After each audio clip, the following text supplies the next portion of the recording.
You know immediately what this is just from the contour of the guitar, and I've had a few of these Pursuit concerts come through here, and I've probably shot a couple of videos.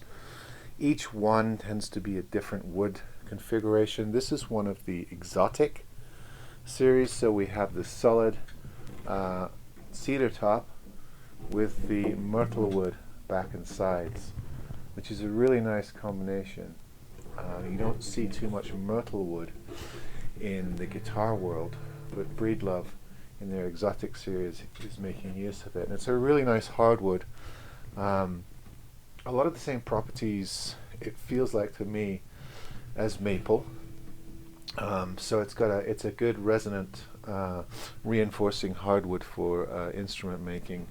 Mahogany neck, you can see the different shades there, and this one has an ebony board because it's the exotic series, so they went with the ebony board. These are really nice, great tone, even just played without electronics.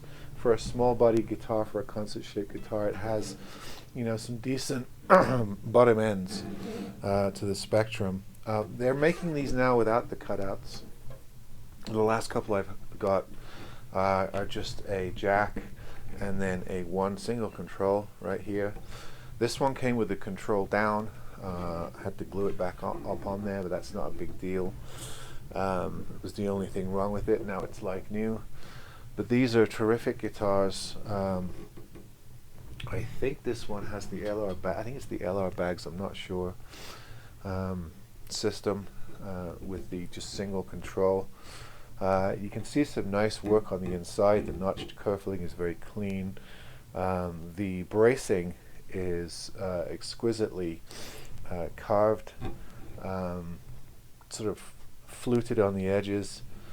You know, Breedlove does a good job with these guitars. I think this one runs around 800, slightly more for the Myrtlewood. The Ziricote is even more, I think. So there's slightly different pricing with the wood combinations, but you can probably pick one of these up for 500 or 600 used, perhaps.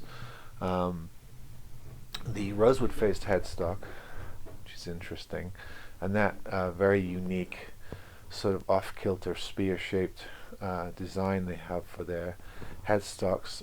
Whenever you see a Breedlove on stage, you can recognize it right away. It's got enough uniqueness to the design for you to tell what it is, at least to my eye. The string-through design on the bridges also is a trademark of these guitars, which is supposed to give you more sustain, slightly more resonance than the pin bridges. The idea is that there's no piece of plastic at the ball end of the string. It's just straight through, which is supposed to impede the sound less. Anyway, I just wanted to show you this because, again, you know, these don't stick around. I'll probably play it for a few days. May do a slight bevel on the fret ends there.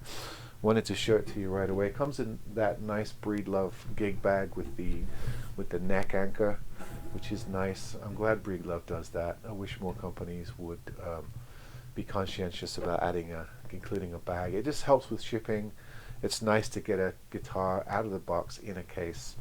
You know, I've probably unpacked thousands of guitars over the last 20-25 years, and it's the ones in cases that seem to do better in shipping rather than the ones that are just shipped in that sort of shroud with no packing. So I'm glad they did that. Yeah, absolutely perfect guitar. I really love the ebony board on it. Again, very small dots, which is the only complaint I've seen on this. I don't care. It's not like you play looking down at the dots, is it? I think the side dots are all you really need. But anyway, they're the tiny ones. That the side dots are there. All white binding to set off that Myrtlewood, which is nice. You can see that. Yeah, pretty guitar. Sounds great plugged in. Really nice shape with the cutaway that allows you to get to all the frets pretty easily. So there you go. This is the Breedlove EX for Exotic Concert CE MY. That's for Myrtlewood, I believe. And this is one of the variants of the Exotic Concert series that I've seen, and a good one. I really like this Myrtlewood. It's really different. It shimmers. It's got a great figure to it, and it's somewhere between maple and mahogany in the affectation. So, great stuff. All right, folks. See you on the next one.